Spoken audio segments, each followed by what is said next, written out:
Assalamu alaikum everyone. I am Numan Khalid, your instructor for computing fundamentals. This is the first online lecture of computing fundamentals and आज के lecture में हम लोग Microsoft का introductory lecture करेंगे। जैसा कि आपको पता है कि इस कोर्स के स्टार्ट में जैसे एक्सप्लेन हुआ था कि इस कोर्स में हमने 4 सॉफ्टवेयर को कवर करना है। माइक्रोसॉफ्ट वर्ड जो हम लोग इस कोरोना क्राइसिस से पहले जो लेक्चर्स आपके हो रहे थे ऑन कैंपस उसमें कवर कर चुके हैं ऑलमोस्ट। उसके बाद माइक्रोसॉफ्ट एक्सेल है, उसके बाद पावर पॉइंट है, और उसके बाद प्रोग्रामिंग का कोई सॉफ्टवेयर है, could be either C plus plus और पाइथन। माइक्रोसॉफ्ट वर्ड की जो कमांड्स थी वो हम लोगों ने लेक्चर्स में कवर कर ली थी, लेकिन उसकी जो प्रैक्टिस प्रॉब्लम्स थी वो हम लोग कवर नहीं कर सके थे सारी की सारी, क्योंकि कुछ टाइम मैनेजमेंट के इश्यूज थे। आपकी लैब सही तरह नहीं हो सकी, कितने भी वीक्स हम लोगों ने ऑन कैंपस पढ़ा। तो अभी चूंकि अब आपकी ऑनलाइन क्लासेस है और टाइम मैनेजमेंट के इतने इश्यूज नहीं है, वेडनेसडे आपका टोटली मेरे साथ है, तो हम लोग पहले वर्ड की जो कमांड्स हमारी रह गई थी उनको कवर अप कर लेंगे, उसके बाद एक्सेल की कमांड्स को हम लोग कंटिन्यू करेंगे। तो इसमें ये मैं आपसे एक्सपेक्ट नहीं कर रहा कि आप 24 घंटे के लिए बैठ के कंप्यूटर पे बैठ के बस यही सब कुछ करते रहो। अगर आप थोड़ा सा दिमाग लगाओगे और जल्दी जल्दी काम करोगे तो मे बी आप 3 घंटे से पहले ही फ्री हो जाओ। अगर आप स्लो स्लो काम करोगे तो आपको ज़्यादा काम करना पड़ेगा। असल मकसद तो ये है कि आप लोग ये सीख जाओ, और मैं भी यही चाहता हूँ कि आप लोग ये सीख जाओ, क्योंकि इंपॉर्टेंट चीज़ें हैं इंजीनियरिंग पॉइंट ऑफ व्यू से भी और आपकी एजुकेशन पॉइंट ऑफ व्यू से भी। अभी बैचलर्स में भी आपको काफ़ी हेल्पफुल रहेंगी ये चीज़ें, और जब आप अपना प्रोजेक्ट करोगे तब भी हेल्पफुल होंगी, और जब आप अपने मास्टर्स के लिए कहीं जाओगे मे बी पाकिस्तान में या कहीं बाहर भी जाओगे तो ये चीज़ें वहाँ पर भी बड़ी हेल्पफुल होती हैं। तो हम लोग वर्ड से स्टार्ट करेंगे इस वीक प्रैक्टिस प्रॉब्लम, और उसके बाद एक्सेल पे शिफ्ट करेंगे। काफ़ी महीने हो गए हैं, समर ब्रेक आपने गुजार लिया है, तो मुझे पता है कि जो वर्ड की कमांड्स हैं वो सारे ही ऑलमोस्ट आप भूल चुके होंगे। तो उसके लिए मैं ये करूँगा कि मैं ट्राई करूँगा कि यूट्यूब से एक दो लेक्चर्स मैं निकाल के उनके लिंक्स आपके साथ शेयर कर दूँ, तो जिन लोगों को भूल गई हैं कमांड वो उन लेक्चर्स को देखें तो आप वो दोबारा से रिकॉल कर लेंगे कमांड, और जब प्रैक्टिस करेंगी तो ऑटोमेटिकली वो चीज़ें आपकी दोबारा से उन पर ग्रिप आपकी स्ट्रॉन्ग हो जाएगी। तो अभी शुरू करते हैं माइक्रोसॉफ्ट एक्सेल के इंट्रोडक्टरी लेक्चर को। माइक्रोसॉफ्ट एक्सेल का जो टूल है ये बेसिकली स्प्रेडशीट्स बनाने के लिए यूज़ होता है। इस तरह वर्ड की फाइल को क्रिएट करने के मैंने आपको दो तरीके बताए थे, इसी तरह एक्सेल की फाइल को क्रिएट करने के भी दो तरीके होते हैं। एक तो तरीका ये है कि आप अपनी जो वर्ड की फाइल है उसको ये जो फाइल है एक्सेल की, सॉरी, इसको आप किसी भी विंडो पे जाके राइट क्लिक करके न्यू जो आता है उसमें जाके आप देखोगे इस लिस्ट में, तो आपको माइक्रोसॉफ्ट एक्सेल वर्कशीट की एक ऑप्शन नजर आएगी। उस पर क्लिक करते हैं हमारे पास, तो वो एक वर्कशीट बना देता है। उसका नाम आप कुछ भी रख सकते हो, जैसे मैंने प्रैक्टिस नाम रखा था पिछली फाइल का, मैं इसका practice 1 नाम रख लेता हूँ। ठीक है, दूसरा तरीका ये होता है कि आप सर्च बार में जाके एक्सेल टाइप करो तो आपके पास एक्सेल की वो बटन दे देता है, जिसको क्लिक करके आप फाइल को स्टार्ट कर सकते हो। इन दोनों में फ़र्क ये है कि जब आप न्यू के थ्रू इसको क्रिएट करते हो तो वो आपकी एक एक्चुअल फाइल बना देता है जिसका नाम भी आप रखते हो अपनी मर्जी से, लेकिन जब आप सर्च बार में जाके एक्सेल की फाइल क्रिएट करते हो तो वो फाइल क्रिएट नहीं करता, वो एक वर्चुअल फाइल होती है। जब आप अपने एक्सेल के उस विंडो को क्लोज करते हो, जब तब वो आपसे पूछता है कि इसको कहाँ पे सेव करना है या क्या नाम रखना है। दूसरा, आप उसको डायरेक्ट भी सेव कर सकते हो फाइल में जाके सेव करके या सेव एज करके। नेक्स्ट इंपॉर्टेंस ऑफ एक्सेल की बात कर लेते हैं कि एक्सेल की इंपॉर्टेंस क्या है इंजीनियरिंग पॉइंट ऑफ व्यू से। तो एक्सेल बेसिकली है ही इंजीनियरिंग सॉफ्टवेयर। खैर इंजीनियरिंग तो नहीं कहना चाहिए, लेकिन ये डेटा हैंडलिंग का सॉफ्टवेयर है। तो इंजीनियरिंग में जो भी ये डेटा जो होता है हैंडल करना बड़ा इंपॉर्टेंट होता है, आपको खुद पता है। लेकिन ये दूसरी इदारों में भी यूज़ होता है, दूसरी डोमेन्स में भी, दूसरे डिपार्टमेंट में भी यूज़ हो सकता है, जैसे मैनेजमेंट में या इकोनॉमिक्स में या इन तरह की डिपार्टमेंट्स में, फाइनेंस वगैरह। Excel is a computer program use to create electronic spreadsheet. Spreadsheet अगर आपने बैंक में देखी हो तो वो बड़ी सी शीट होती है जिसके अंदर काफ़ी सारे टेबल्स होते हैं और आप हर टेबल में कोई ना कोई डेटा सेव हुआ होता है। तो ये इलेक्ट्रॉनिक स्प्रेडशीट क्रिएट करने का एक डिवाइस है, टूल है सॉरी, एक्सेल, जिसके थ्रू आप इलेक्ट्रॉनिक स्प्रेडशीट क्रिएट करते हो, इलेक्ट्रॉनिकली उस पर काम करते हो, इलेक्ट्रॉनिकली उसमें डाटा सेव करते हो। स्प्रेडशीट टेबल होता है, लेकिन इसको आप टेक्निकल टर्म में बोलो तो टेबल नहीं इसको बोलेंगे, इसको हम लोग स्प्रेडशीट बोलेंगे। उसके बाद इसका काम क्या होता है, within Excel user can organise data, create chart and perform calculation. तो हमारा सबसे पहला काम क्या है कि हम लोग डेटा को सबसे पहले स्टोर करते हैं, उसके बाद उसको ऑर्गेनाइज़ करते हैं अपनी मर्ज़ी से, जिस तरह भी हम लोग उसको चाहते हैं, उसी तरीके से उसको हम लोग ऑर्गेनाइज़ कर लेते हैं। ऑर्गेनाइज़ का मतलब क्या है कि डेटा को जिस तरह भी हम लोग रखना चाह रहे हैं, जिस भी ऑर्डर में, जिस भी फॉर्म में, जिस तरह भी हम लोग उसको सेव करना चाह रहे हैं, उस फॉर्म में हम उसको सेव करते हैं। उसके बाद उसी डेटा को यूज़ करके अगर आपने चार्ट्स बनाने हैं, आपने टेबल्स बार्स बनाने हैं, आपने कर्व्स बनानी है, तो आप वही डेटा को यूज़ करके उनकी कर्व भी बना सकते हो इलेक्ट्रॉनिकली, जो कि बड़ा आसान काम है। मैनुअली करना बड़ा मुश्किल है। उसके बाद आप उस डेटा पे कैलकुलेशंस भी परफॉर्म कर सकते हो कि जो डेटा आपने स्टोर किया है उसको प्रोसेस करके अगर आपने new form of data create करना है तो आप उसको भी क्रिएट कर सकते हो कैलकुलेशंस परफॉर्म करके। कैलकुलेशन का मतलब ये है कि जैसे आपकी इंजीनियरिंग कोई प्रॉब्लम है उसमें आपको गिवन डेटा कुछ दिया होता है, उसके बाद आप उस पे कैलकुलेशंस करके उसके जो सॉल्यूशंस निकालते हो प्रॉब्लम के। तो एक्सेल भी समझ लो यही है कि इसको हम लोग एक रॉ डेटा देते हैं और उसके बाद वो कैलकुलेशन करके उस रॉ डेटा का एक यूजेबल डेटा बना देता है। तो इसकी जो प्रैक्टिस मैं आपको करवाऊँगा अभी, उसमें आप लोग देखोगे कि कैसे हम लोग कैलकुलेशंस परफॉर्म करते हैं, कैसे डेटा को ऑर्गेनाइज़ ये कर सकते हैं हम लोग। उसके बाद Excel is a convenient program because it allow user to create large spreadsheets, reference information, and it allows for better storage of information. अ, तो उसके बाद ये क्या है जी, एक कन्वीनियंट प्रोग्राम है यूज़र को लार्ज स्प्रेडशीट्स क्रिएट करने की। एक तो ये आपको कन्वीनियंस देता है। उसके बाद अगर आपने बैंकों में देखा हो तो सपोज़ एक बैंक में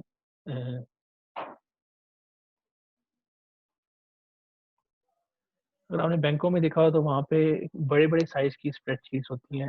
स्प्रेडशीट का मतलब ये है कि वहाँ पे थाउज़ेंड्स ऑफ कस्टमर्स हैं और उन्होंने उनकी जो इन्फॉर्मेशन है वो स्टोर की हुई है।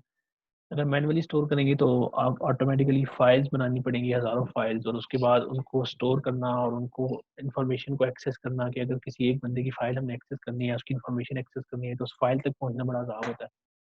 लेकिन एक्सेल में क्या है कि क्योंकि इलेक्ट्रॉनिक स्प्रेडशीट है तो हम ऑटोमेटिकली उसका उस बंदे की डेटा तक भी पहुँच सकते हैं, उसकी रेफरेंस इन्फॉर्मेशन तक भी पहुँच सकते हैं और उसके बाद इसको स्टोर करना ही बड़ा आसान है। उसके बाद क्या है कि Excel operates like other Microsoft Office programs and has many of the same functions and shortcuts of other MS programs. जैसे वर्ड में हमने देखा कि काफ़ी सारे शॉर्ट कीज़ हैं कंट्रोल एस सेव करने के लिए, कंट्रोल सी कॉपी के लिए, पेस्ट के लिए, रीडू के लिए, अनडू के लिए, सेलेक्ट ऑल के लिए, इसके अलावा बहुत सारी। क्योंकि एक्सेल भी एमएस का ही माइक्रोसॉफ्ट का ही टूल है तो ऑटोमेटिकली वर्ड और सॉरी एक्सेल में दोनों में same type of command use होती हैं। जिस टाइप की कमांड्स वर्ड में यूज़ होती हैं, अगर उनका फंक्शन एक्सेल में भी वही है तो एग्ज़ैक्टली सेम कमांड एक्सेल में भी यूज़ होती हैं और उनकी सेम ही शॉर्ट कीज़ होती हैं।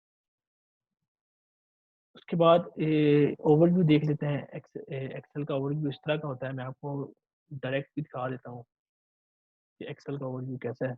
ये एक्सेल एक स्प्रेडशीट का ओवरव्यू है। जो नेक्स्ट है सारा वो हम लोग इसी के ऊपर देख लेते हैं। जो प्रेजेंटेशन मैं आपको दिखा रहा हूँ, मैं आपके साथ शेयर कर दूँगा।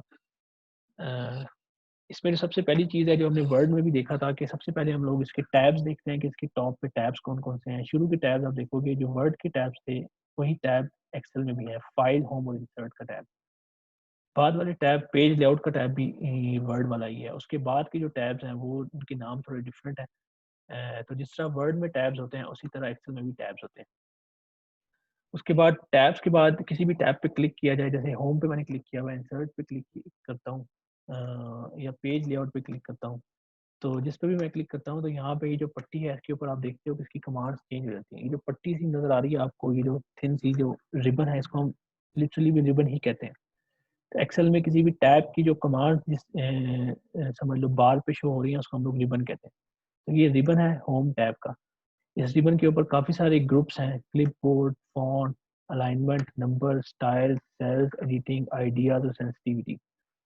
ग्रुप का मतलब ये है कि जिस तरह की कमांड्स हैं, अगर कमांड्स एक टाइप की हैं तो उन सारी कमांड्स को जोड़-जाड़ के एक ग्रुप बना दिया जाता है। तो फ़ॉन्ट का एक ग्रुप है, इसमें सारी कमांड्स फ़ॉन्ट से रिलेटेड होंगी। अलाइनमेंट का ग्रुप है, इसमें अलाइनमेंट की कमांड्स हैं, numbers, style, cells, editing, ideas और सेंसिटिविटी। सबसे पहले हम लोग फ़ाइल टैब को देख लेते हैं। इस फ़ाइल टैब में देखने को इतना कुछ है नहीं क्योंकि इसकी जो कमांड्स हैं वो एग्ज़ैक्टली सेम वही कमांड्स हैं जो वर्ड की कमांड्स थी। सबसे पहले होम है, इसमें हम लोग न्यू फ़ाइल क्रिएट कर सकते हैं। काफ़ी सारी ऑप्शंस हैं आपके पास, बहुत सारे टेम्पलेट्स हैं। अगर आप देखो तो ये बहुत सारे एक्सेल के टेम्पलेट्स हैं।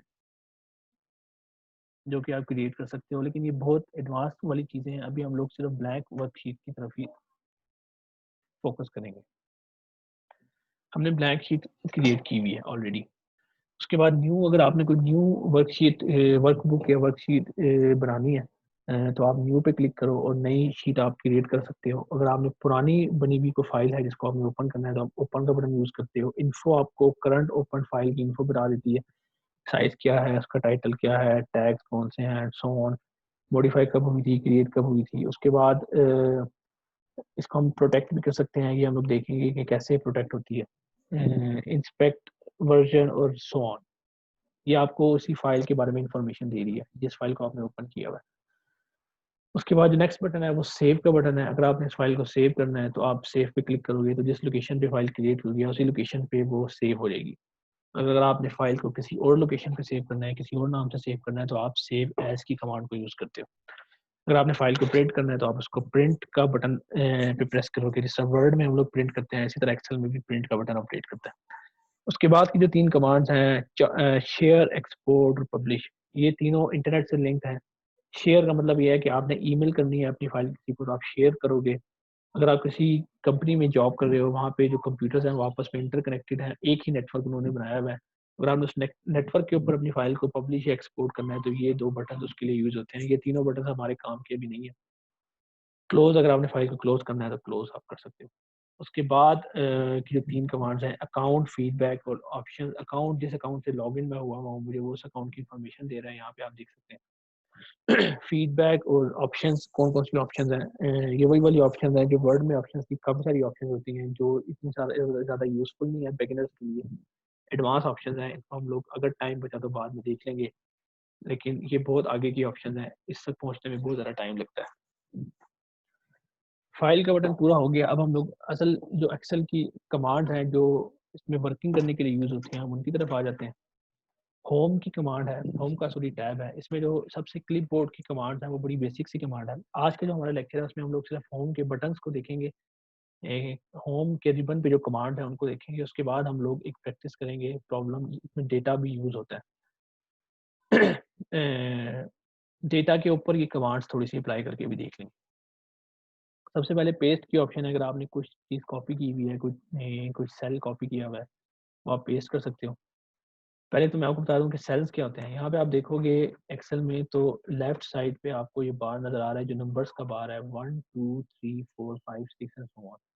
ये रो डिफाइन करता है कि कौन सी रो है। ये रो नंबर 1 है, ये रो नंबर 2 है, ये रो नंबर 3 है and so on and so fourth. इसी तरह आप टॉप बार पे देखोगे तो आपको ए बी सी डी नज़र आ रहा है, ये कॉलम्स हैं। A column, B column, C column, D column, E and F and so on. तो एक्सेल में इनफाइनाइट नंबर ऑफ रोज है, इनफाइनाइट नंबर ऑफ कॉलम्स है। तो अगर यहाँ पे अगर मैं इसको बार को ड्रैग करता हूँ तो वी पे जाके लग रहा है खत्म हो रहा है, लेकिन मैं अगर इसको बटन को आगे प्रेस करूँ तो ये कहीं पे भी जा सकता है, ये बढ़ता ही रहता है। तो जितनी मर्जी नंबर ऑफ कॉलम्स आपने क्रिएट करने हैं, वो उतने नंबर ऑफ कॉलम्स को क्रिएट करके अपनी स्प्रेडशीट को एक्सटेंड कर सकते हो। और यही जो चीज़ है यही रोज पे भी अप्लाई होती है। रोज भी आप नीचे से नीचे जितना मर्जी लेके जा सकते हो। अगर मैं आपको दिखाऊं तो सबसे नीचे वाली अभी जो रो शो हो रही है वो 10 लाख 1 मिलियन रोज इसने क्रिएट कर दी। उसके बाद रोज और कॉलम्स के बाद ये जो ब्लॉक हैं इनको हम लोग सेल बोलते हैं। ये वही तरीका है जिस तरह मैट्रिसेस में आप लोग किसी भी लोकेशन को आइडेंटिफाई करते हो। जैसे एक मैट्रिक्स होती है, उसकी किसी भी लोकेशन को आइडेंटिफाई करने के लिए उसका रो नंबर और कॉलम नंबर रिक्वायर्ड होता है। इसी तरह एक्सेल में भी किसी भी सेल की लोकेशन हम उसके रो और कॉलम के थ्रू ही डिफाइन करते हैं। जैसे ये एक कॉलम है मेरे पास, एच कॉलम है, इसकी मैं इस स्पेसिफिक रो पे आ जाता हूँ, रो नंबर 7 पे। तो क्या होगा कि ये जो सेल है इसकी रो नंबर 7 है और कॉलम नंबर एच है। अगर आप यहाँ पे आगे देखो, यहाँ पे क्या लिखा हुआ है H7। इसका मतलब क्या है कि मैं कॉलम नंबर एच पे हूँ और रो नंबर 7 पे हूँ। यहाँ से आप किसी भी जगह पे किसी भी सेल को आप अप्रोच कर सकते हो। जैसे अगर मैंने सपोज R25 को अप्रोच करना है तो ये मुझे रो कॉलम नंबर आर पे ले गया है और रो नंबर 25 पे ले गया। तो आप किसी भी रो किसी भी कॉलम को अगर आपने एक्सेस करना है तो आप इस यहाँ इस लोकेशन से भी एक्सेस कर सकते हैं। ठीक है। उसके बाद एक चीज़ मैं आपको बताऊं कि एक्सेल में सिर्फ रो नंबर और कॉलम नंबर इनफाइनाइट नहीं होते, इसमें शीट्स भी इनफाइनाइट होती हैं। ये आप नीचे देखोगे यहाँ पे शीट 1 और शीट 2 लिखा हुआ है। मैं अभी शीट 2 के ऊपर हूँ जो कि बिल्कुल खाली है। अगर मैं शीट 1 पे क्लिक करूँगा तो यहाँ पे मैंने कुछ डेटा पहले से स्टोर करके रखा हुआ है। इसी तरह मैं ये प्लस पे क्लिक करता हूँ तो मेरे पास नई से नई शीट बनती रहती है। शीट 3, शीट 4, शीट 5 जितनी भी शीट्स आपने क्रिएट करनी है आप यहाँ से क्रिएट कर सकते हो। प्लस पे क्लिक करते रहो और शीट्स नई से नई शीट्स बनाते रहो। तो एक फाइल के अंदर भी आप multiple type of data store कर सकते हो डिफरेंट शीट्स बना के। ठीक है, यहाँ से हम लोग ऐसे करते हैं कि शीट 1 से कुछ डेटा कॉपी कर लेते हैं ताकि उसके ऊपर हम कमांड्स अप्लाई करके देख सकें। शीट 2 में ले आते हैं। ठीक हो गया। सबसे पहले हम देख लेते हैं कि पेस्ट की ऑप्शन क्या है। सबसे पहले मैं किसी सेल पे क्लिक करता हूँ। अगर मैंने कॉपी करना है सेल को तो मैं क्या करूँगा, कंट्रोल सी। ये जो आपको ये जो बॉर्डर नजर आ रहा है सेल का, ये अभी मूविंग बॉर्डर है। इसका मतलब ये है कि अभी ये वाला सेल जो है ये कॉपी या कट वाली ऑप्शन में अभी लॉक हुआ हुआ है। तो अगर आपने एक्सेल में अगर आप ने कॉपी करना है तो आपको फ़ौरन से कॉपी पेस्ट करना पड़ता है। जिस तरह वर्ड में होता है कि हम लोग किसी चीज़ को कॉपी करके क्लिपबोर्ड में सेव कर दें और उसके बाद जो मर्ज़ी कुछ भी काम करते रहें। उसके बाद जब हमारा दिल करता है हम उसको पेस्ट कर देते हैं। एक्सेल में आपको ये आसानी नहीं होती। आप जब किसी सेल को कॉपी करते हो तो आपको उसको फ़ौरन से पेस्ट करना पड़ता है, बगैर कोई और काम किए। जब भी आप कोई और काम करते हो तो क्या होता है कि वो जो सेल था आपने देखा होगा कि उसकी मूविंग जो थी वो खत्म हो गई है। इसका मतलब ये है कि अब आप उसको मज़ीद कॉपी या पेस्ट नहीं कर सकते। अब मैं अगर उसको पेस्ट भी करता हूँ तो मेरा पेस्ट की ऑप्शन डिम हो गया है क्योंकि अब वो cell no longer is available for copying. अगर मैंने इसको कॉपी करना है कंट्रोल सी में करता हूँ या यहाँ से राइट क्लिक करके कॉपी करता हूँ तो मुझे क्या करना पड़ेगा, उसी वक़्त इसको पेस्ट करना है। ठीक है? मैंने इसको पेस्ट कर दिया। ये पेस्ट हो गया। ठीक है, ये जो बटन्स थे ये आपको बड़ा आसान है। कट इसमें कट का बटन है। जिस तरह वर्ड में हम लोग टेक्स्ट को कॉपी या कट करते हैं, ये कॉपी का बटन है। उसके बाद फॉर्मेट पेंटर, जिस तरह हमने वर्ड में देखा था कि किसी भी टेक्स्ट को हम एज़ इट इज़ कॉपी नहीं करते, उसकी फॉर्मेट को कॉपी कर लेते हैं कि उसका फ़ॉन्ट क्या है, उसका अ, क्या कहते हैं, बोल्ड है या वो इटैलिक है, वो किस स्टाइल में लिखा गया है। वो सारी चीज़ें हम लोग टेक्स्ट की ये चीज़ें कॉपी करके उसका स्टाइल कॉपी करके हम लोग पेस्ट कर देते हैं किसी दूसरे टेक्स्ट में। जैसे सपोज़ अगर 49.5 मेरे पास बोल्ड है और इटैलिक है और अंडरलाइन्ड है और ये कैलिबरी के बजाय अल्जीरियन है। तो यहाँ पे मेरे पास एक और नंबर है 34.5। अगर मैं चाहता हूँ कि इसका जो फॉर्मेट है मैं वो कॉपी कर लूँ तो मैं क्या करूँगा, फॉर्मेट पेंटर इसके ऊपर अप्लाई कर दूँगा। तो अब क्या हुआ कि ये जो 34.5 वाला सेल है ये भी एग्ज़ैक्टली वैसे ही बन गया है जिस तरह का 49.5 वाला टेक्स्ट। उसके बाद ये जो सारी कमांड्स हैं ये बिल्कुल वही कमांड्स हैं जो वर्ड की कमांड्स थी। इसको रीडू कर लेते हैं।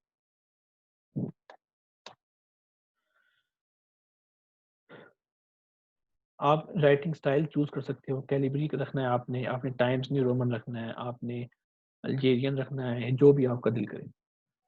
उसके बाद उसका फ़ॉन्ट आप बढ़ा सकते हो 11, 12, 13, 14 जितना भी साइज़ आपने इसका बढ़ाना है वो बढ़ा सकते हो। साइज़ बढ़ाने के लिए ये इंस्टेंट बटन भी आपके पास अवेलेबल है। Bold, italic, underline exactly same चीज़ें हैं जैसे आपने पहले देखी थी। उसके बाद ये बॉर्डर्स हैं, किसी भी सेल के बॉर्डर्स हैं। तो अगर मेरे पास ये सपोज़ ये जो 3 सेल्स हैं मैं इनके बॉर्डर अप्लाई करना चाहता हूँ, तो मैं क्या करूँगा, बॉटम बॉर्डर में लगा दूँगा। तो आप देखोगे कि इसके नीचे बॉर्डर, बॉटम पे एक बॉर्डर लग गया। इसी तरह अगर मैं चाहता हूँ कि इसको मैं थिक आउटसाइड बॉर्डर लगाऊँ तो इसका एक थिक आउटसाइड बॉर्डर लग गया।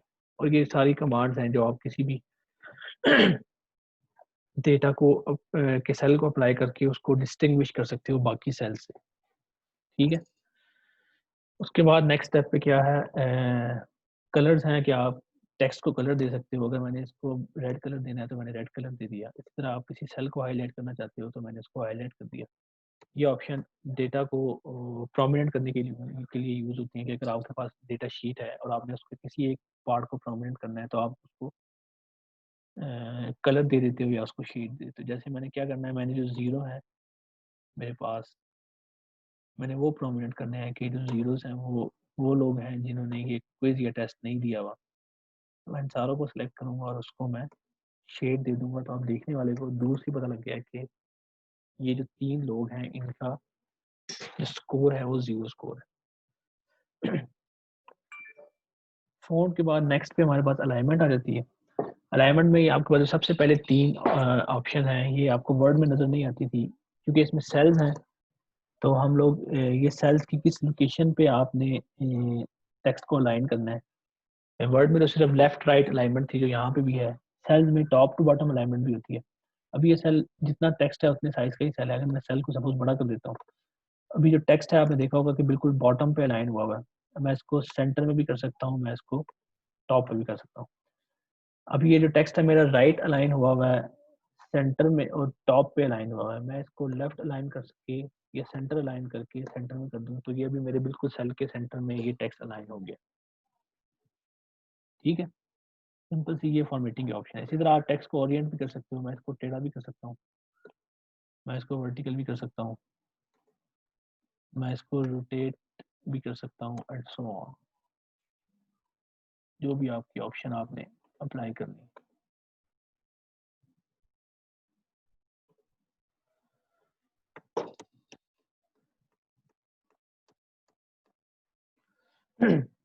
उसके बाद ये लेफ्ट टू राइट आपका कॉन्टेक्स्ट है कि आपने लेफ्ट की तरफ को जाना है कि राइट की तरफ को। ये एरो है कि अगर मैं अपनी एरो की को अपने कंप्यूटर की राइट की को आप प्रेस करो तो आप राइट साइड पे चलना शुरू हो जाते हो, क्योंकि अभी मैं इस वाले कॉन्टेक्स्ट में हूँ। अगर मैं इसको लेफ्ट टू राइट करूंगा तो मैं जब, बल्कि ये उसके लिए नहीं है, ये वर्ड के लिए यूज होता है, ये इतना इम्पोर्टेंट नहीं है। वैसे ये टेक्स्ट के लिए यूज होता है, टेक्स्ट के लिए भी नहीं है। चलो इस कमांड को रहने दो, इसका इतना इम्पोर्टेंस नहीं है। उसके बाद रैप टेक्स्ट है। रैप टेक्स्ट का मतलब ये है कि अगर किसी सेल में कि मैंने कुछ भी लिखा है, जैसे मैंने कंप्यूटिंग फंडामेंटल्स लिखा है, उसके बाद नेक्स्ट में मैंने लिखा है, अभी जो मेरा टेक्स्ट है वो रैप, अभी जो मेरा टेक्स्ट है वो देखने में तो क्या हो रहा है कि पूरा नजर आ रहा है, लेकिन अगर मैं इसके अगले वाले, अभी ये सेल के अंदर स्टोर हुआ है लेकिन ये सेल का साइज छोटा था, टेक्स्ट का साइज बड़ा था, तो देखने में क्या हो रहा है कि ये एक्सटेंड होकर अगले सेल में भी जाके नजर आ रहा है। लेकिन अगर अगले सेल में भी मैं कुछ लिख दूं तो क्या होगा कि अब मुझे कंप्यूटिंग फंडामेंटल्स पूरा नजर नहीं आ रहा, क्योंकि सेल का साइज छोटा है और जो टेक्स्ट मैंने लिखा है उसका साइज बड़ा है। तो अगर मैं चाहता हूँ कि जो सेल है वो टेक्स्ट के हिसाब से ही एडजस्ट हो जाए तो मैं इसको रैप टेक्स्ट के ऑप्शन को चूज करूंगा। तो वो क्या करेगा कि सेल का जो हाइट है उसको इस हिसाब से बढ़ा देगा कि जिस हिसाब से मैंने इसके अंदर टेक्स्ट लिखा है। तो अगर टेक्स्ट को सेल में फिल करने के 2 तरीके होते हैं, या तो आप उसकी हाइट को बढ़ा दो या फिर आप उसकी विड्थ को बढ़ा दो। अभी ये वर्टिकली एडजस्ट हुआ है, ये हॉरिजॉन्टली भी एडजस्ट हो सकता है कि एक ही लाइन में पूरा कंप्यूटिंग फंडामेंटल दिखा जाए। उसके लिए जो ऑप्शन होती है वो आपको इस फॉर्मेट में नजर आती है।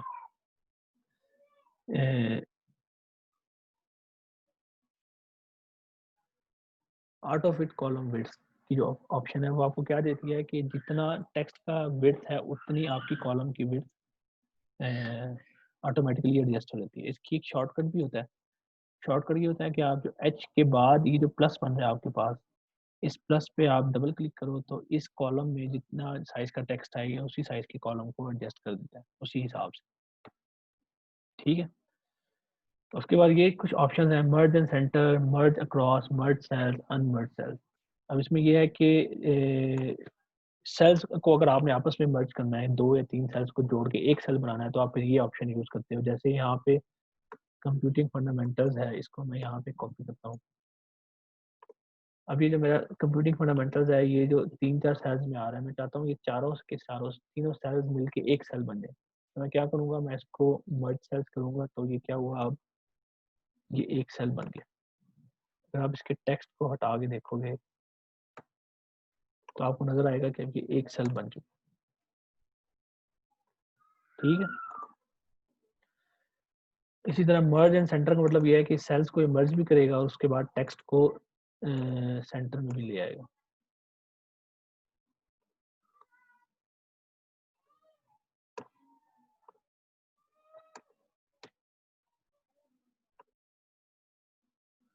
अभी मर्जिंग खत्म हुई है। तो हम लोग क्या करते हैं, ये 3 जो इसको यहाँ पे पेस्ट करते हैं और ये जो 3 सेल्स हैं इसको हम लोग क्या करते हैं, मर्ज एंड सेंटर। तो वो क्या करेगा, 4 कर लेते हैं, 4 करके ज़्यादा अच्छा समझ आएगा।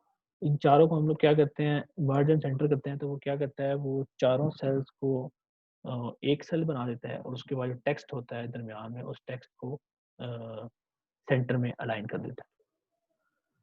उसके बाद हमारी जो नेक्स्ट ग्रुप है वो नंबर्स का ग्रुप है। नंबर्स में के ग्रुप में जो नंबर्स की फॉर्मेटिंग है सिर्फ वो चेंज होती है। अभी जो नंबर्स हैं ये हमने जनरल फॉर्म में लिखे हुए हैं। अगर आप इस एरो पे क्लिक करोगे तो आपको नजर आएगा कि नंबर्स हम किसी और फॉर्म में भी लिख सकते हैं। इसका कोई स्पेसिफिक फॉर्मेट नहीं है अभी जनरल में, लेकिन हम इसको अगर नंबर फॉर्म में लिखेंगे तो क्या होगा कि इसके पॉइंट के बाद ये 2 स्टेप्स दिखाएगा, 2 डिजिट्स दिखा रहा है। करेंसी आप इसको करोगे तो ये इसके साथ डॉलर अटैच हो गया, मतलब अब ये इसको एज अ करेंसी ट्रीट कर रहा है। उसके बाद अकाउंटिंग में भी ये एज अ करेंसी ट्रीट होता है। डेट की फॉर्म में भी लिख सकते हैं इसको हम लोग, टाइम जो करंट टाइम है उस फॉर्म में भी, परसेंटेज की फॉर्म में भी, फ्रैक्शन की फॉर्म में भी। ये सारी जो चीज़ें हैं वो डिपेंडिंग अपॉन कि आपका किस टाइप का डेटा है, आप उस टाइप के हिसाब से इसको कर सकते हो। ये जो टेक्स्ट है इसका मतलब ये है कि ये अब टेक्स्ट बन जाएगा, ये अब नंबर नहीं रहा। इसका मतलब ये है कि अगर मैं ये वाले जो 2 सेल्स हैं 49.5 और 47.5, अगर मैं इस लोकेशन पे ला के फार्मूला बना के मैं इन सेल्स को आपस में ऐड करूं, तो मैंने क्या किया, मैंने F2 की वैल्यू को और F3 की वैल्यू को आपस में ऐड कर दिया है। तो उसने उनको ऐड करके मुझे दिखा दिया है कि रिजल्ट 97 आता है।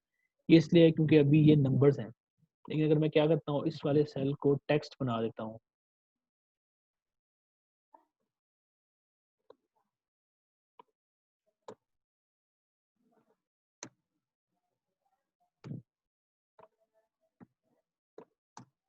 अभी भी ऐड कर रहा है, वैसे टेक्स्ट को भी पिक कर रहा है, चलो अच्छी बात है। वैसे टेक्स्ट को इसको पिक नहीं करना चाहिए, लेकिन चलो ठीक है। चलो खैर, उसके बाद ये जो हमारे पास कैटेगरीज हैं नंबर्स की, इसके कुछ शॉर्टकट्स भी हमारे पास है। जैसे ये करेंसी वाला और परसेंटेज वाला, तो ये आपके पास एक शॉर्टकट बटन भी आए हुए हैं, करेंसी और परसेंटेज वाले। तो अगर मैं इसको करेंसी बनाना चाहता हूँ तो मैं इस पर क्लिक करूंगा तो ये करेंसी बन जाएगी। उसके अलावा ये एरो पे क्लिक करो तो ये करेंसी की भी ऑप्शन देता है कि आपने इसको कौन सी करेंसी बनाना है। अब इसको डॉलर बनाना है, आपने इसको पाउंड बनाना है, यूरो बनाना है, चाइनीज युआन बनाना है, या फ्रेंच या स्विट्जरलैंड की जो करेंसी आपने वो इसको बनाना है, तो आप कोई सी भी करेंसी इसको बना सकते हो। उसके बाद परसेंटेज भी बना सकते हो। आपको पता है परसेंटेज का मतलब ये होता है कि जो भी आपके पास नंबर होता है, जैसे 10% है वो 0.1 होता है, या 15% है वो 0.15 होता है। अगर मैं उसको परसेंटेज में कन्वर्ट करूंगा तो उसको मैं 100 से मल्टीप्लाई करूंगा तो वो परसेंटेज में कन्वर्ट हो जाएगा। तो अगर मैं परसेंटेज किसी को बनाता हूँ तो ऑटोमेटिकली उसको 100 से मल्टीप्लाई करके शो करता है कि ये परसेंटेज बन गई।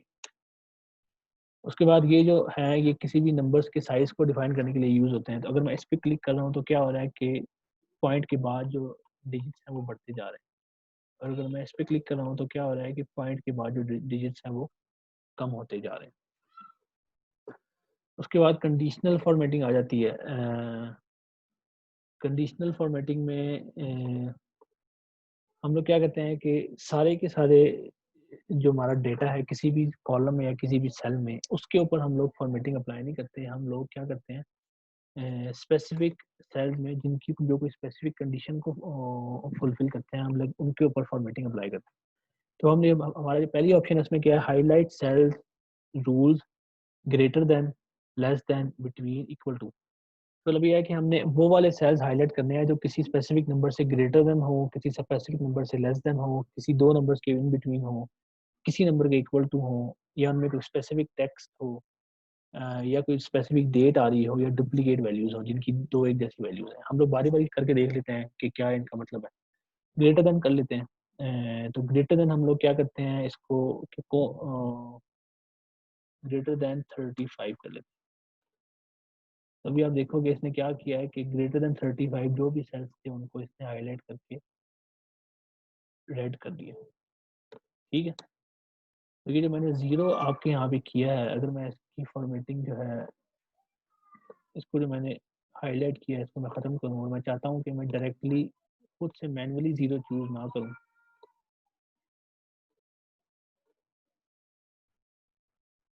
वो मुझे खुद से जीरो चूज करके दे दे।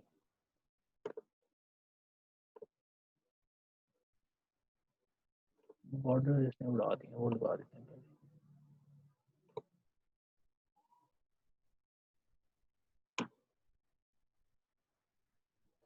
तो खैर,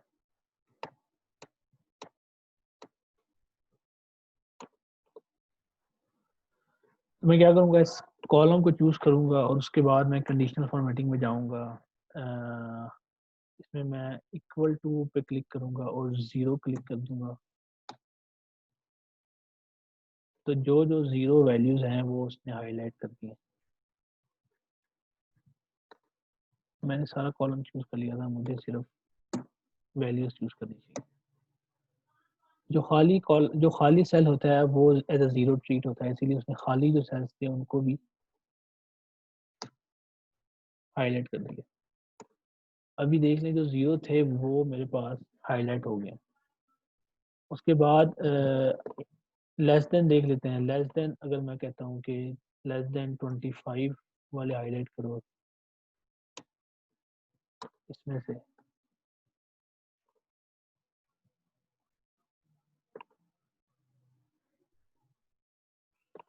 तो लेस देन 25 भी हाईलाइट हो गए हैं। इसी तरह मैं इन बिटवीन के ऑप्शन भी दे सकता हूँ कि इन बिटवीन कोई से दो नंबर कोई से भी हो जाए, 0 से लेके 25 तक।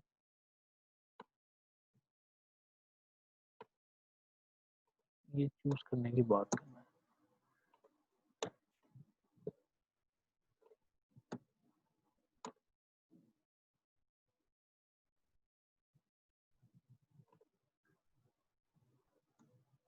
0 से 25 तक, तो ये 0 से 25 तक हाईलाइट हो गए हैं, एंड सो ऑन। बाकी की जो ऑप्शन है वो भी ऐसी हैं। डुप्लीकेट वैल्यूज, अगर कोई सी दो व तीन वैल्यूज या चार वैल्यूज इसमें डुप्लीकेट हैं तो ये वो भी शो कर देगा। ये करके देख लेते हैं, चलें मैं आपको दिखा देता हूँ।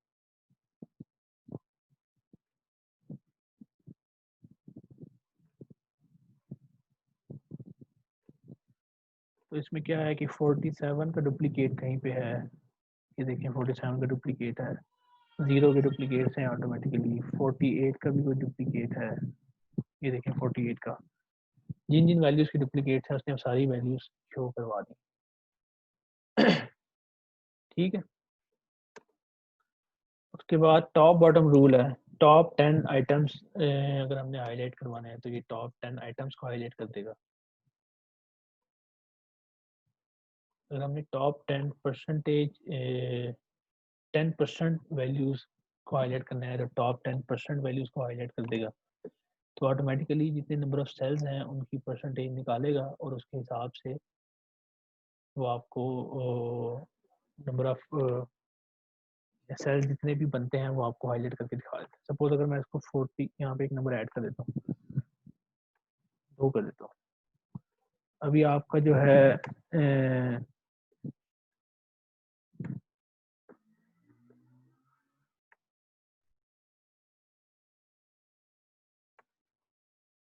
34 26, अब जो डेटा है वो सेल नंबर 2 से स्टार्ट हो रहा है और सेल नंबर 51 तक जा रहा है। तो मतलब इसके 50 सेल्स है। 50 सेल्स की जो 10% है वो 5 बनती है। तो अगर मैं इसको सारे को सिलेक्ट करके टॉप 10% करता हूँ तो क्या होगा कि 5 सेल्स ये हाईलाइट कर देगा जो टॉप के नंबर है। 1 2 3 4 और 5 6, 1 2 3 4 5 है। इसमें 2 रिपीट हो रहे हैं आई थिंक। 48 48 रिपीट हो रहा है इसलिए इसने 6 कर दी। तो ये खुद ब खुद ही परसेंटेज निकालता है और खुद ब खुद ही उसके हिसाब से निकाल देता है। उसके बाद बिलो एवरेज अबव एवरेज भी निकाल देता है कि कितने सेल्स बिलो एवरेज, कौन से सेल्स हैं जो बिलो एवरेज लाई कर रहे हैं और कौन से सेल्स हैं जो अबव एवरेज लाई कर रहे हैं। तो अगर मैं अबव एवरेज करूंगा तो ये वाले सारे सेल अबव एवरेज हैं और बिलो एवरेज तो जितने भी बाकी रह गए हैं वो बिलो एवरेज। तो मतलब ये एक्सेसिबल कमांड है आपके पास। आपने अगर अपने डेटा पे कोई सी भी चीज़ हाईलाइट करनी है उस हिसाब से, जिस हिसाब से आप चाह रहे हो, तो आप इसको यहाँ से डिफाइन कर सकते हो। मोर रूल्स भी आप डिफाइन कर सकते हो। इसमें आपके पास ऑप्शन होती है ये रूल खुद से बनाने की, लेकिन ये थोड़ी सी एडवांस है, इसको भी हम लोग इस पे फोकस नहीं करते। इसी तरह डेटा बार्स, आप बार्स भी बना सकते हो कि किस तरह ये आप बनेगी तो आपको समझ आएगी। जितनी वैल्यू होती है उस हिसाब से ये बार की लेंथ को डिफाइन कर देता है। जो सबसे हाईएस्ट वैल्यू होगी वो पूरी फुल बार होगी, जैसे ये 56 हाईएस्ट वैल्यू है तो ये फुल बार है, बाकी सारी जो बार्स हैं वो रिलेटिव टू हाईएस्ट वैल्यू है। तो मुझे बार देख के पता लग जाता है कि उस सेल का जो डेटा है वो हाईएस्ट वैल्यू से कितने क्लोजेस्ट है। 30 है वो काफ़ी दूर है, और 49.5 काफ़ी क्लोजेस्ट है, 54.5 ज़्यादा क्लोज है, 56 जो है वो हाईएस्ट वैल्यू। उसके बाद आप सॉलिड फिल भी कर सकते हो, ये सारी कलर्स की ऑप्शन है। उसके बाद कलर स्केल भी हम लोग दे सकते हैं, डिफरेंट वैल्यू को डिफरेंट स्केल दे देते हैं। तो ये स्केल क्या है कि आप देखोगे कि इस स्केल में green, yellow, red colour scale, तो ग्रीन होता है वो मैक्सिमम वैल्यू का स्केल है, रेड जो है वो मिनिमम वैल्यू का है, और येलो जो है वो इंटरमीडिएट वैल्यू का है। तो जो सबसे कम वैल्यू होगी वो रेड होगी और शार्प रेड होगी, और सबसे हाईएस्ट वैल्यू होगी 56 हमारी हाईएस्ट वैल्यू है, वो ग्रीन है और शार्प ग्रीन है। येलो जो है वो इंटरमीडिएट है। तो जितना डिम ग्रीन है उतना वो वैल्यू एवरेज से ऊपर है, लेकिन हाईएस्ट से कम है। जितना स्ट्रॉन्ग ग्रीन है वो वैल्यू एवरेज से ऊपर है और हाईएस्ट वैल्यू से करीब है। जितना स्ट्रॉन्ग रेड है उतना वैल्यू लोवेस्ट वैल्यू के करीब है।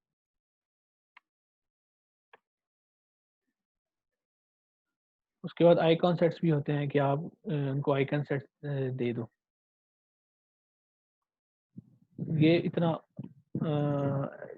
असेसिबल नहीं है, मतलब ये एरो की हाइट देख के हम अंदाजा लगा लेते हैं कि वो किस तरह है, कितनी उसकी वैल्यू है।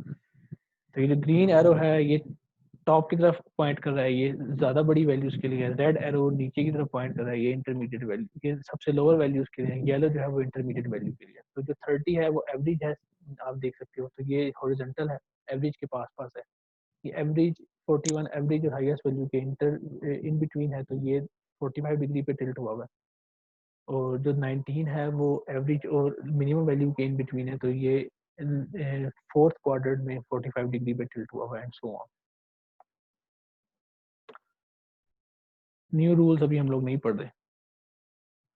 उसके बाद फॉर्मेट एज ए टेबल, के पूरे टेबल को अगर आपने कलरिंग करनी है तो आप इसके थ्रू कर सकते हो।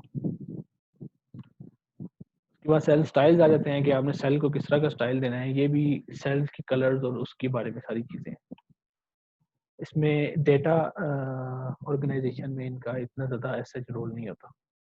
उसके बाद हम लोग अगली कमांड पे जाते हैं, ख़त्म होने वाली हैं, थोड़ी सी रहेगी। इंसर्ट पे आ जाते हैं। इंसर्ट में अगर आपने ये जो आपके पास 49.5 है, इसके ऊपर आपने एक सेल इंसर्ट करना है, तो हम लोग क्या करेंगे, shift cell right, shift cell down, entire row, entire column. तो अगर हमने अपने ये जो सारा जो सेल है इसको हमने राइट की तरफ शिफ्ट करके जगह बनानी है, तो क्या करेगा, वो सेल को उठा के राइट पे ले जाएगा और आपको जगह बना के दे देगा। इसी तरह इसको आप लेफ्ट पे भी कर सकते हो। इसी तरह आप क्या कर सकते हो, इसको इंटायर रो को भी इंसर्ट कर सकते हो, इंटायर कॉलम को भी इंसर्ट कर सकते हो। उसके बाद शीट, ये रो और कॉलम की जो ऑप्शन ऊपर थी वो यहाँ पे डायरेक्ट भी है कि मैंने यहाँ पे अपनी रो इंसर्ट करनी है, या इस लोकेशन पे मैंने एक कॉलम इंसर्ट करना है, तो मैं वो सारी चीज़ें यहाँ से भी कर सकता हूँ। इसका एक तरीका ये भी होता है कि आप जिस जगह पे आपने जैसे मैंने 49.5 की लोकेशन पे रो या कॉलम इंसर्ट करना है, मैं राइट क्लिक करूँगा, यहाँ पे भी इंसर्ट की ऑप्शन आती है, यहाँ से भी मैं चूज़ कर सकता हूँ कि मैंने क्या चीज़ इंसर्ट करनी है। इंसर्ट शीट में ये है, जिस तरह ये नीचे शीट्स बनी हुई है 1 2 3 4 5, तो अगर मैंने नई शीट यहाँ पे बनानी है तो मैं क्या करूँगा, इंसर्ट शीट करूँगा, तो आप देखोगे कि शीट नंबर 6 एक नई बन गई है। उसके बाद डिलीट की ऑप्शन है, आपने अगर सेल डिलीट करने हैं, जिस तरह इंसर्ट करने का मतलब है कि आप नया सेल या नई रो है, नया कॉलम आप यहाँ पे इंट्रोड्यूस कराते हो, इसी तरह आप एक वो वाला सेल जो आपने चूज किया है वो डिलीट भी कर सकते हो, वो रो भी डिलीट कर सकते हो, वो कॉलम भी डिलीट कर सकते हो, और आप वो शीट भी डिलीट कर सकते हो। जैसे शीट नंबर 6 है, ये मुझे इसकी जरूरत नहीं है, तो मैं क्या करूँगा, मैं इसको डिलीट करता हूँ, शीट नंबर 6 यहाँ नीचे से गायब होगी। उसके बाद फॉर्मेट है, रो हाइट को आप फॉर्मेट कर सकते हो। आपने रो हाइट अगर बढ़ानी है या कम करनी है, अभी 15 के स्केल पे मैं इसको 25 करूंगा तो क्या होगा, ये फट जाएगी। ये भी सेल्स की ऑप्शन है। रो हाइट को ऑटोमेटिकली फिट कर दो, कॉलम विड्थ को मैं चेंज कर सकता हूँ, कॉलम विड्थ को ऑटोमेटिकली फिट कर सकता हूँ, ये हमने देख भी लिया था। डिफॉल्ट विड्थ अगर जितनी इसकी असल विड्थ है मैंने वो करना है तो मैं वो भी कर सकता हूँ। हाइड और डेटा भी कर सकता हूँ कि अगर मेरे पास काफ़ी सारा डेटा है और मैं एक पोर्शन उसका यूज़ नहीं करना चाह रहा इस पॉइंट पे, मैंने बाद में यूज़ करना है, लेकिन वो क्योंकि दरमियान में है तो मुझे टॉगल करने के लिए आगे पीछे जाने में प्रॉब्लम हो रही है, तो मैं क्या करूँगा, मैं उसको हाइड कर दूंगा। तो मैंने वो सारी की सारी रोज़ ही हाइड कर दी। ठीक है, इसका मुझे फ़ायदा क्या हुआ कि उन रोज़ पे मैंने क्योंकि काम नहीं करना, मैंने बाकी रोज़ पे काम करना है, तो बाकी रोज़ पे मैं काम करने के बाद जब पूरा मेरा काम खत्म हो जाएगा तो मैं अनहाइड करूँगा तो वो दोबारा से मेरे पास शो हो जाएगा। ये सारी फॉर्मेटिंग के बटन्स थे, ये इतने इंपॉर्टेंट नहीं होते डाटा को यूज़ करने के लिए। अभी मैं आपको बताता हूँ कि डाटा में कैसे टॉगल किया जाता है, डाटा में आगे से पीछे कैसे जाया जाता है। ये वीडियो हम लोग यहाँ पे ख़त्म करते हैं। जो डाटा को एडिट करने के लिए और उसकी जो कमांड्स हैं जो कि यहाँ एडिटिंग में शो हुई हुई हैं, ये मैं आपको नेक्स्ट वीडियो में बताता हूँ। और उसके बाद हम डाटा पे थोड़ा सा वर्कआउट भी करते हैं कि किस तरह ये कमांड्स अप्लाई होती हैं, और एक प्रॉब्लम हम लोग सॉल्व कर लेते हैं, जिसमें हम लोग देखेंगे कि किसी भी डाटा पे कोई भी प्रॉब्लम सॉल्व करनी हो तो कैसे सॉल्व की जाती है।